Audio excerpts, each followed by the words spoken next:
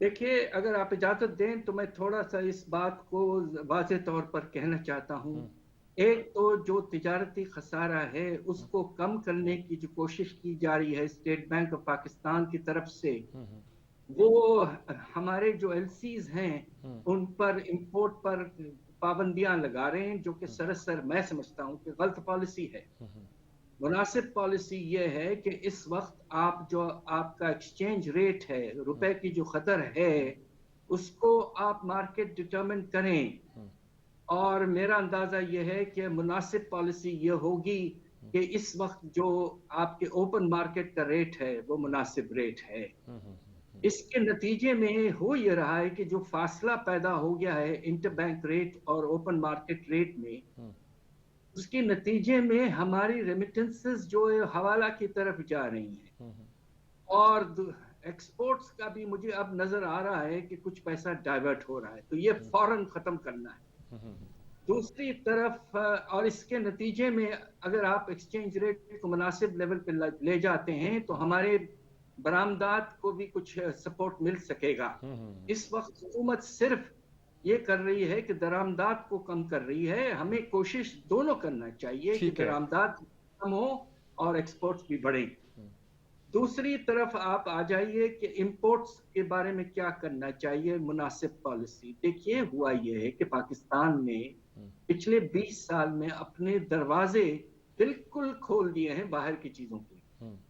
آپ کو شاید حیرت ہوگی یہ سن کر کہ پاکستان میں اس وقت جو ایوریج ہماری امپورٹ ڈیوٹی ہے وہ 11% ہے. ٹھیک ہے. اور ہندوستان میں 18%، بنگلہ دیش میں 14%، جبکہ ان کے برآمدات بہت بڑے ہوئے ہیں، وہ کم کر سکتے ہیں. پاکستان کو کم از کم جو آئٹمز ہمارے 20% کے ہیں ان کا ریٹ بڑھانا چاہیے. آگے چل کے 16% امپورٹ ڈیوٹی جس پہ ہے اس کو 20 کریں، 20% کو 30% پر فوراً سے فوراً لے جائیں تاکہ نان ایسینشل امپورٹس کم ہوں. آپ چاہیں تو میں آپ کو دوسری باتیں بھی بڑھا سکتا ہوں، بٹ شاید میں نے زیادہ وقت لے لیا. نہیں وقت زیادہ نہیں لیا. میں تو چاہتا ہوں کہ دوسری باتیں بھی اگر آپ کے فوری طور پہ ذہن میں ہیں اور بتا سکتے ہیں ضرور بتائیں. ہم آپ ہی سے گفتگو کرنا چاہتے ہیں زیادہ وقت پہ.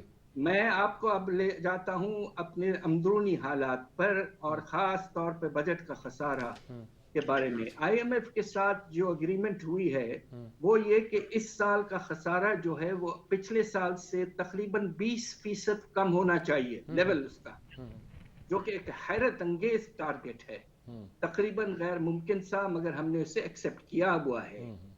پہلے جو آپ کا کوارٹر ہے یعنی کہ جولائی سے لے کر سپٹمبر، اس میں ہمارا جو بجٹ کا خسارہ ہے کم ہونے کے بجائے 70% بڑھ گیا ہے.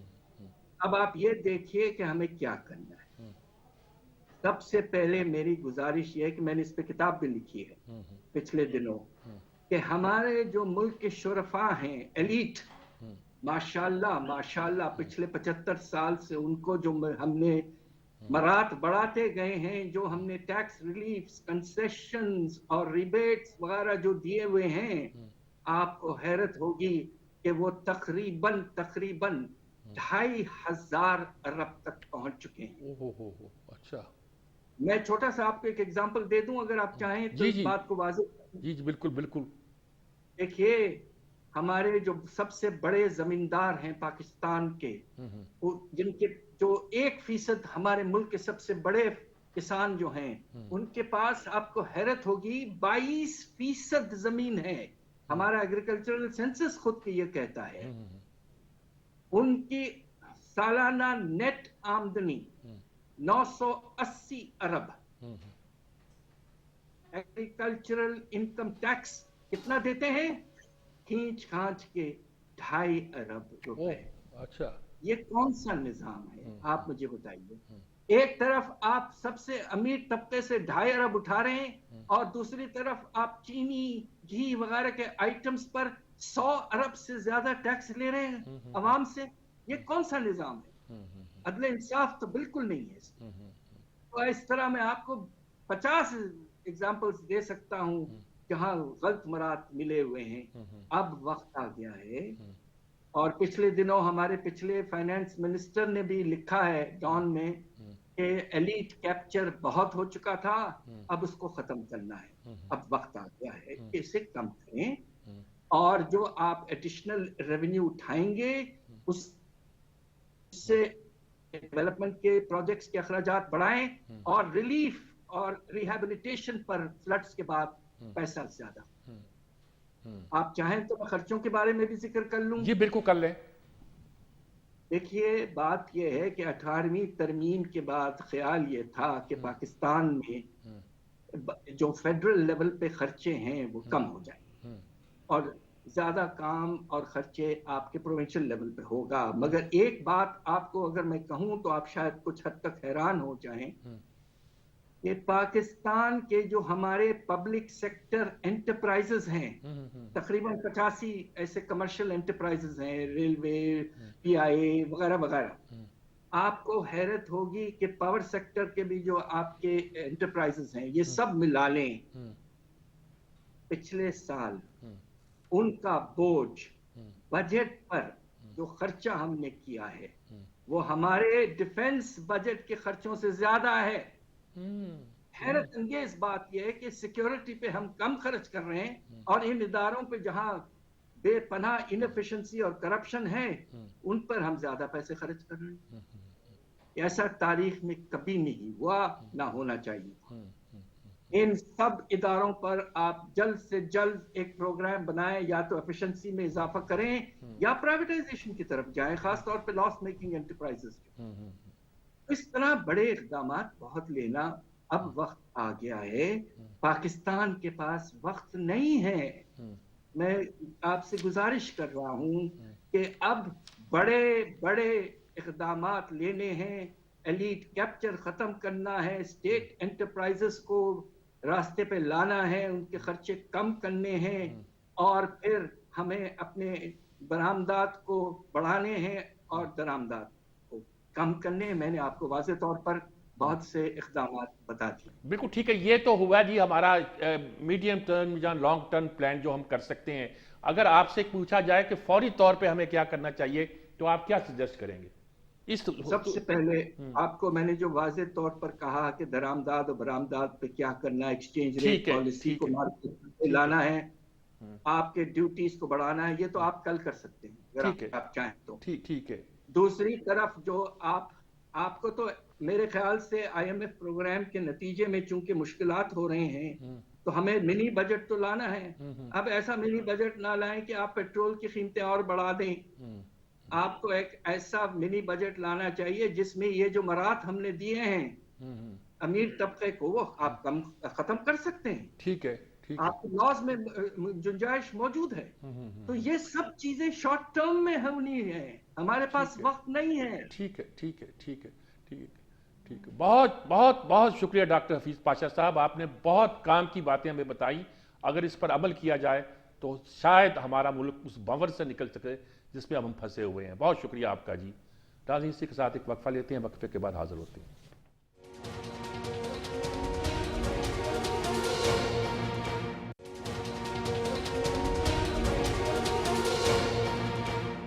جی ناظرین کرام، ہم گفتگو اس مسئلے پہ کر رہے ہیں کہ پاکستان کی معیشت آج کہاں کھڑی ہے اور کیوں کھڑی ہے اور کیسے کھڑی ہے، اس کا حل کیا ہے. جیسا کہ میں نے عرض کیا کہ ہم پارٹیزن ہو جاتے ہیں یا ہمارا کوئی زاویہ ہوتا ہے، اینگل ہوتا ہے، اور ہم طے نہیں کر پاتے کہ ہمارا مسئلہ کیا ہے. اتنی اہمیت تو اس کی ہے کہ اسحاق ڈار 3 بار ملے ہیں ہمارے صدر مملکت سے، اور وہ یہ وضاحت کر رہے ہیں کہ وہ کسی اور سیاسی مقصد کے لیے نہیں بلکہ پاکستان کی معیشت میں ان کی مدد حاصل کرنے کے لیے، یعنی مخالف پارٹی کی مدد حاصل کرنے کے لیے وہ کوشش کر رہے ہیں. بہت بڑا مسئلہ ہے، سب اس کو تسلیم کرتے ہیں. اس کی وجہ بھی کوئی ہر آدمی مختلف بیان کرتا ہے. تو میرے ساتھ اس وقت جو ڈاکٹر سلمان شاہ صاحب موجود ہیں، وزیر خزانہ بھی رہے ہیں پاکستان کے، اور میں یہ کہوں گا کہ میرے بہت پسندیدہ معیشت دانوں میں اس لیے ہیں کہ وہ بہت صفائی کے ساتھ اور بڑی کلیئرٹی کے ساتھ بات کرتے ہیں جو ہمیں سمجھ بھی آتی ہے اور جس پہ کچھ منطق بھی ہوتی ہے. اور یہ نہیں کہ وہ گھر بیٹھ کے بات کرتے ہیں، انہوں نے بڑے مشکل حالات میں پاکستان کی وزارت خزانہ کو سنبھالا تھا. اس لیے میں ان سے یہی سوال کروں گا کہ پاکستان کی معیشت اس وقت کہاں کھڑی ہے. اور میں اسحاق ڈار پہ الزام لگاؤں، اسحاق ڈار مفتاح اسماعیل پہ لگائے، وہ دونوں مل کے پرانی حکومتوں پہ لگائیں، یہ تو مسئلے کا حل نہیں ہے. مجھے مسئلہ بتائیں، عوام مہنگائی میں پس رہے ہیں، معیشت کے بارے میں روز آ رہا ہے کہ ڈیفالٹ کر رہی ہے، ڈیفالٹ کر رہی ہے، ڈیفالٹ کر رہی ہے. کیا صورتحال ہے اور نکلنے کا راستہ کیا ہے؟ شاہ صاحب السلام علیکم. جی وعلیکم السلام. ڈاکٹر صاحب کیا آپ نظر آتا ہے آپ کو؟ یعنی رونا تو سب روتے ہیں جی، لیکن ہم جو رونا روتے ہیں مجھے وہ لگتا ہے کہ سیاستدانوں کا رونا ہوتا ہے. آپ کیا تجزیہ کرتے ہیں کہ کیا کہاں کھڑے ہیں ہم، اور کوئی حل اس کا نظر آتا ہے آپ کو جی؟ میر صاحب، سب سے بڑا جو ہمارا مسئلہ ہے یہ تو ساروں کو پتہ ہے کہ ہمارے بیرون ملک جو قرضے ہیں وہ ہماری برداشت سے باہر ہو گئے ہیں. میرا مطلب ہے کہ ہماری اکانومی ان کو سروس نہیں کر سکتی. اس وقت تقریباً ہمارے بیرون ملک قرضے 130 ارب ڈالر کے ہو چکے ہیں. ٹھیک ہے. اور یہ ہماری اکانومی جو ہے اس کو نہ تو وہ کوئی ایکسپورٹ اورینٹڈ اکانومی ہے کہ ہم ایکسپورٹ کریں اور اس سے ڈالر ملیں اور یہ بیرون ملک قرضے ہم ان کا سود بھی ادا کر سکیں اور لیٹ الون کہ ان کو واپس کر دیں. تو ہماری اکانومی تو ایک ایسی جگہ پہ پہنچی ہے جہاں سے اب واپسی جو ہے اس کو بڑی تکلیف دہ بھی ہے اور ریفارمز کے بغیر وہ واپسی ہو نہیں سکتی. اور یہ واپسی کئی سال لگیں گے. یہ نہیں ہے کہ کل ایک دم اکانومی ٹھیک ہو جائے گی. نہیں، اکانومی کی گراوٹ ہم روک سکتے ہیں لیکن اس کی واپسی ٹو پراپر گروتھ اورینٹڈ جہاں پہ نوکریاں بن رہی ہوں، جہاں پہ خوشحالی ہو، وہ ابھی بہت ٹائم لگے گا اور اس کے لیے بہت محنت کرنی پڑے گی. اب بات یہ ہے کہ جب میں وزیر خزانہ تھا آپ کو یاد ہوگا کہ 2007 میں ہمارے بیرون ملک قرضے جو تھے وہ 38 ارب ڈالر کے تھے، صرف 38 بلین ڈالرز. اور اس وقت کی حکومت کی ایک اسٹریٹجی تھی کہ انہوں نے قرضے جو ہیں مہنگے قرضے ہم نے واپس کیے اور ہم نے کوشش کی کہ قرضوں کا بوجھ آہستہ آہستہ کم کرتے جائیں. سو اس وقت 38 ارب ڈالر کے بیرون ملک قرضے تھے اور اوور آل جو اندرون ملک اور بیرون ملک دونوں ملا لیں تو ہمارے قرضے ہمارے جی ڈی پی کے کوئی 54% پہ تھے. تو اب وہ حالات نہیں ہیں. اب یہ ہے کہ ہمارے 130 ارب ڈالر کے بیرون ملک قرضے ہیں اور جو ٹوٹل قرضے ہیں وہ کوئی ہماری اکانومی کے حساب سے 85% تک پہنچے ہوئے ہیں جی ڈی پی کے. اچھا. سو اس کا مطلب ایک تو ہے کہ ہمیں قرضوں کے جو ہے اس کو کرنا ہے دوبارہ سے ایک قسم کا وائبلٹی لے کے آنی ہے اور اس کے لیے قرضوں کی اسٹریٹجی چاہیے. امیڈیٹلی تو ہمیں، کیونکہ ہم نے ہر سال 20 ارب ڈالر ری فائنینس کرنے ہوتے ہیں یہ قرضے جو بیرون ملک کے قرضے ہیں، تو وہ دوست ممالک ایک دوسرے یہ یورپ اور امریکہ جو ہے وہ پیرس کلب کے جو ممبرز ہیں ان کے قرضے، تیسرا ہمارے کمرشل بینکوں کے قرضے، چوتھا ہمارے کیپٹل مارکیٹس کے قرضے یعنی کہ ہمارے بانڈز اور سکوکس، اور پھر آئی ایم ایف کے بھی ہم نے قرضے اور ملٹی لیٹرل ایجنسیز کے بھی قرضے دینے. سو کیپٹل مارکیٹس کے قرضے تو ابھی ہم نے $1 بلین پے کیا دسمبر میں، ہمارے سکوک ڈیو تھے، اور اگلا جو ہمارا انسٹرومنٹ ہے 2024 میں آنا ہے تو اس وقت تک وہ ہم سیف ہیں ڈیفالٹ سے، بشرطے کہ ہم انٹرسٹ پے کرتے رہیں جو بھی انٹرسٹ ڈیو ہوتا ہے ان پہ.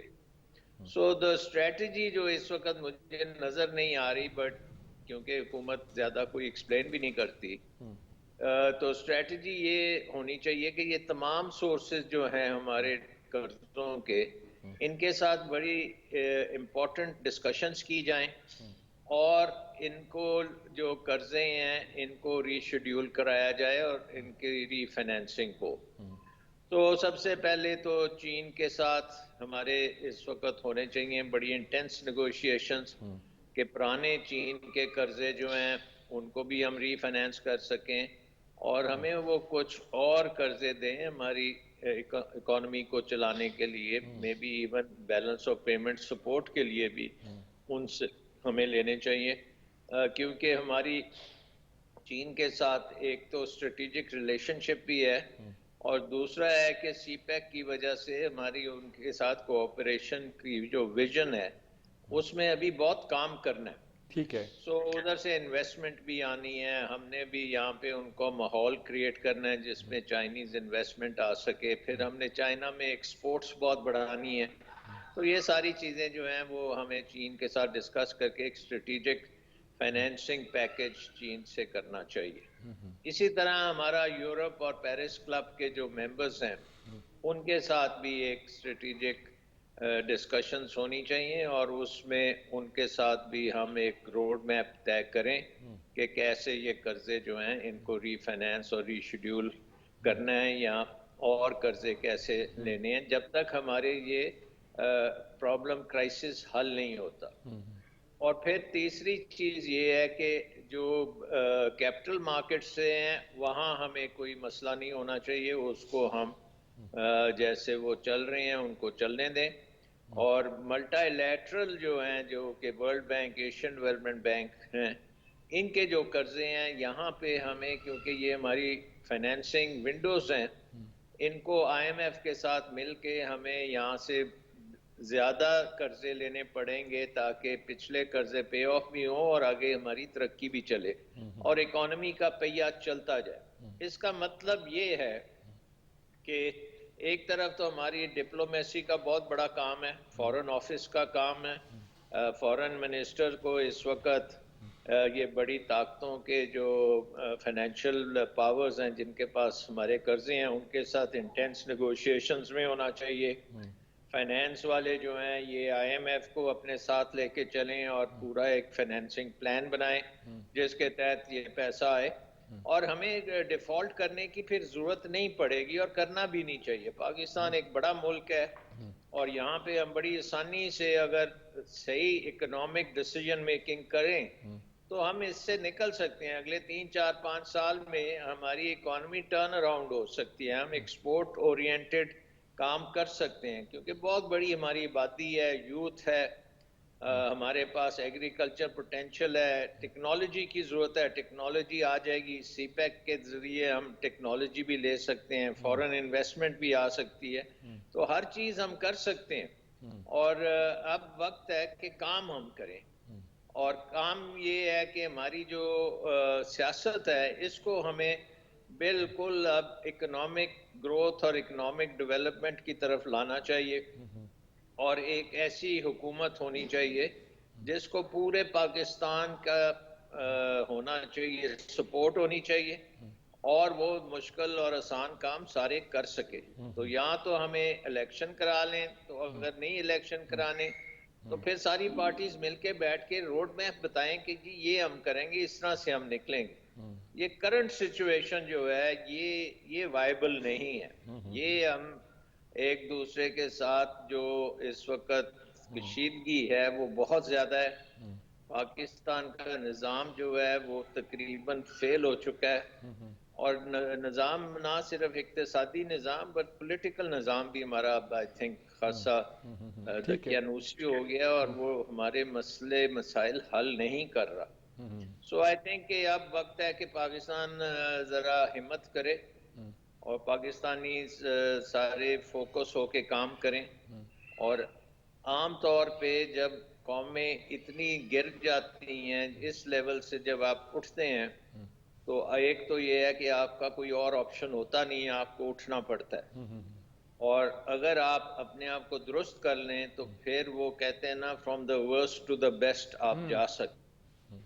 سو آئی تھنک کہ اس وقت ہم ورسٹ پوزیشن میں ہیں، لیکن ہم نے جانا ہے کہ بیسٹ پوزیشن میں جائیں اور دنیا میں لیڈنگ اکانومی بننے جانا چاہیے. ہماری 5ویں بڑی آبادی ہے، اکانومی ہماری جو ہے وہ 180 تو پر کیپٹا انکم ہے، 180 نمبر پہ، اور over all G D P بھی وہ بھی کوئی 40-50 پہ ہوگی.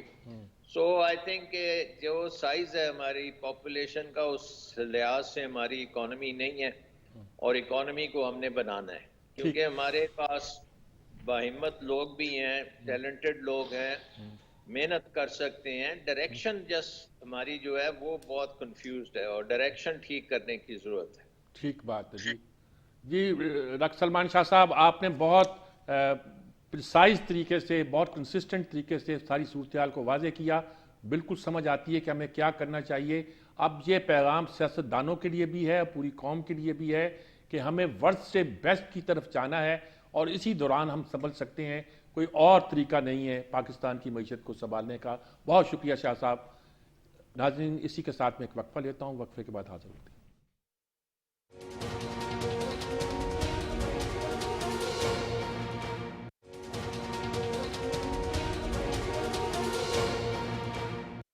جی ناظرین کرام، اس سیگمنٹ میں ہمارے ساتھ ڈاکٹر شاہد حسن صدیقی صاحب ہیں، جو ملک کے بہت ہی ممتاز معیشت دان ہیں، جو ہماری معیشت کو اسلامی خطوط پر لانے کے لیے بہت کام کرتے ہیں، اور میرے بہت ہی پیارے دوست ہیں. اور ان کی رائے کا میں ہمیشہ احترام کرتا ہوں، ان سے سیکھتا بھی ہوں، اور کوشش کرتا ہوں کہ پاکستان کے مسائل اگر ان کی فکر کی روشنی میں حل ہوں تو شاید ہم جلد اپنی منزل کو پا لیں. ڈاکٹر صاحب السلام علیکم. جناب وعلیکم السلام ورحمۃ اللہ. ڈاکٹر سوال تو ایک ہی ہے کہ پاکستان کی معیشت کا اس وقت کیا حال ہے. دیکھیں، پارٹیزن باتیں تو ہم کر لیتے ہیں، وہ کہتے ہیں جی اس کا قصور تھا، وہ کہتے ہیں اس کا قصور تھا، اسحاق ڈار نے یہ غلطی کی، مفتاح اسماعیل نے غلطی کی، دونوں کہتے ہیں پہلے نے یہ غلطی کی، اس حکومت نے غلطی کی، وہ کہتے ہیں لیگیسی چھوڑ گئے، وہ کچھ کہتے ہیں جی ہم نے آج تک اپنا سٹرکچر اکنامک کا، ساری باتیں کرتے ہیں. میں آپ سے پوچھنا چاہتا ہوں کہ آپ کی رائے میں اس وقت پاکستان کی معیشت جو یقین طور پر بری ہے کہاں کھڑی ہے، اور اس سے نکلنے کا آپ کی نظر میں راستہ کیا ہے؟ بہت شکریہ میر صاحب. پہلے میں آپ سے یہ عرض کر دوں کہ گزشتہ 10 مہینوں سے خاص طور پر پاکستان کی معیشت سنگین ترین بحران کا شکار ہے. لیکن اس پر آگے بات کرنے سے پہلے یہ کہہ دوں کہ میں پچھلے 15-20 دن یا ایک مہینے سے کم 2 درجن دفعہ میں نے کہا ہے کہ پاکستان ڈیفالٹ نہیں کرے گا، پاکستان ڈیفالٹ نہیں کرے گا. جو یہ بار بار تکرار کر رہے ہیں کہ پاکستان ڈیفالٹ کرنے والا ہے، وہ اپنے سیاسی مفادات کے تحفظ کے لیے ریاست پاکستان کو نقصان پہنچا رہے ہیں، جو کہ قابل نفرت بات ہے. مطلب اگر وہ ایک دوسرے کو الزام تراشی کریں میرے لیے فرق نہیں پڑتا، لیکن انہیں بھی پتہ ہے ہم ڈیفالٹ نہیں کریں گے. یہ میں پہلے بتا دوں، اس لیے کہ جب دوست ممالک ہماری مدد کے لیے تیار ہیں، کہ آئی ایم ایف کے پروگرام میں ہے، تو آئی ایم ایف کے پروگرام میں اگر آپ ڈیفالٹ کریں تو پھر آئی ایم ایف کا پروگرام کیا ہو گیا؟ اور مغرب بھی اس وقت افورڈ نہیں کر سکتا فی الحال 1 سال تک کہ ہم جو ہے وہ ڈیفالٹ کریں. تو یہ بات سب کے ذہن سے نکل جانی چاہیے کہ خدا نخواستہ کوئی خطرہ ہے. ہمارے گورنر اسٹیٹ بینک نے جون 2023 تک کہا ہے کہ جی ہم نے سب معاملات طے کر لیے ہیں، اور وزیر خزانہ یہ کہتے ہیں کہ جون 2023 تک کوئی ڈیفالٹ کی بات نہیں ہے. میں کہتا ہوں دسمبر 2023 تک بھی ڈیفالٹ کی کوئی بات نہیں ہے. اچھا، اب اس پہ چھوڑ دیتے ہیں کہ کس نے کیا غلطی کی، لیکن بنیادی طور پر بات یہ ہے کہ اس وقت اگر ہم صورتحال کا جائزہ لیں تو صرف یہ کہہ دیں کہ 28 فروری 2022 کو جب معیشت بحران کا شکار تھی، اس وزیر اعظم کی حیثیت سے عمران خان صاحب نے اپنے سیاسی مفادات کے تحفظ کے لیے جو ہے آئی ایم ایف سے تحریری معاہدہ توڑ دیا. ایسے وقت توڑا جبکہ ہمیں ان سے $900 ملین ملنے والے تھے. اگر وہ معاہدہ نہیں توڑتے، وہ $900 ملین مل جاتے، پھر دوست ممالک نے بھی ہاتھ کھینچ لیا، وہ بھی دے دیتے، تو آج ڈالر 224 کا نہیں ہوتا، شاید 185 یا 200 کے درمیان ہوتا. کیا تباہی بربادی کی، اس کی ذمہ داری لینی چاہیے. لیکن اگر آج کی حیثیت سے میں بات کروں تو اس وقت صورتحال یہ ہے کہ میں سمجھتا ہوں کہ اس حکومت کا جو ہے اگست تک جو ان کی حکمت عملی ہے، اس میں ان کا کوئی اصلاحات کرنے کا پروگرام نہیں ہے. ان کی پہلی ترجیح یہ ہے کہ ہمارے ریزروز میں اضافہ ہو، تاکہ ہم اپنے اس دور میں تمام ادائیگیاں جو بیرونی ہیں وہ کر دیں، خواہ باہر کے قرضوں سے کریں، چاہے قرضوں کی ادائیگی میں ری شیڈولنگ کریں یا کوئی مدد لیں. لیکن وہ ڈیفینیٹلی یہ چاہتے ہیں کہ ریزروز بڑھ جائیں اور ہم کوئی ڈیفالٹ کی پوزیشن میں نہ آئیں، جو کہ وہ کامیابی کر لیں گے. دوسرا ان کا یہ کہ ریزروز بڑھانے کے ساتھ روپے کی قدر جو بے تحاشا گر گئی ہے، جس سے معیشت تباہ ہو رہی ہے، اور یہ خودکشی ہے اس بری طرح گرانا. تو ان کی کوشش یہ ہے کہ جب یہ بہتر ہو جائے حالات تو تھوڑی ریزروز میں بہتری کے ساتھ روپے کی قدر میں بھی بہتری آئے. اور اس وقت بڑی سنگین صورتحال یہ ہے، میں آپ سے عرض کر دوں کہ ایک تو سیاسی افراتفری ہمیں نقصان پہنچا رہی ہے، دوسری طرف سے یہ کہ جو ہمارا ڈالر ہے بڑے پیمانے پر حکومت کو پتہ ہے، اسٹیٹ بینک کو پتہ ہے، وہ اسمگلنگ ہو رہی ہے افغانستان. تو جو کراچی کا ریٹ ہے، پشاور کا ریٹ ہے اور افغانستان کا ریٹ ہے کھلی منڈی کا، وہ بڑا فرق ہے. تو 240 کی ہم یہاں بات کر رہے ہیں 224 کی, لیکن یہ ایکچولی 250 ہے کھلی منڈے میں جو دھندا ہو رہا ہے. تو بڑی ذمہ داری ہے کہ لا ایجنسیز کی کہ یہ 200 جو اسمگلنگ ہو رہی ہے افغانستان ڈالر کو, خدا کے لیے اس کو روکیں. یہ ہمارے خون بہ رہا ہے جیسے زخم سے. یہ بہت اہم کام ہے. تو پہلے قرضوں کو ری شیڈول کرانا, قرضوں کی ادائیگی میں مہلت لینا, IMF کے پروگرام کو بحال کرانا, ہر حالت میں ہر قیمت پر جو بھی وہ کہیں ہمیں ماننا پڑے گا. اور تیسری بات یہ کہ سیاستدان اس وقت یہ سوچ لیں جب تک یہ بحرانی کیفیت ہے, پاکستان ہے تو سب کچھ ہے, تو تھوڑے دن کے لیے احتجاج کی دھمکیوں کی بند کر دیں جب تک ہم اس سنگین بحران سے نکلے, اس کے بعد دل کی بھڑاس نکال لیں. تو ری شیڈولنگ کرا لی, یہ سیاسی حالات بہتر تھوڑے بہت ہو جائیں اور اسمگلنگ روک جائے, تو اس کے بعد ہماری کوشش یہ ہونی چاہیے کہ ہم جو ہے وہ اپنے قرضوں کی ری شیڈولنگ کے بعد کوشش یہ کریں کہ جو روپے کی قدر ہے ملک کی کرنسی میں, اوپن مارکیٹ میں اس میں بہت بڑا فرق ہے, اس کو کم کر لیں. سیلاب زدگان کے لیے ریلیف جس طرح فراہم کر سکتے ہیں وہ کر لیں, اور بجلی کی کنزمپشن, گیس کی کنزمپشن, پیٹرول کی کنزمپشن اس کو کم کریں, دن کی روشنی میں کام کریں تاکہ ہمارے اوپر سے جو ہے امپورٹ کا بل کم ہو. اور امپورٹ جتنی بھی کم کر سکتے ہیں, آپ دوائیوں کو کر لیجئے, ضرور کھانے پینے کی اشیاء کر لیجئے, اسپیئر پارٹس کر لیجئے, اور اسی طریقے سے تیل کی. اگر بڑے پیمانے پر ہم امپورٹس کم کر کے کوشش کر لیں کہ کسی طریقے سے اس بحران سے نکلنے کے لیے ہم سب اپنا کردار ادا کریں, تو ان کی ترجیح میرے خیال سے اگست تک تو یہ بنیادی چیزیں جو 4-5 بتا دیں.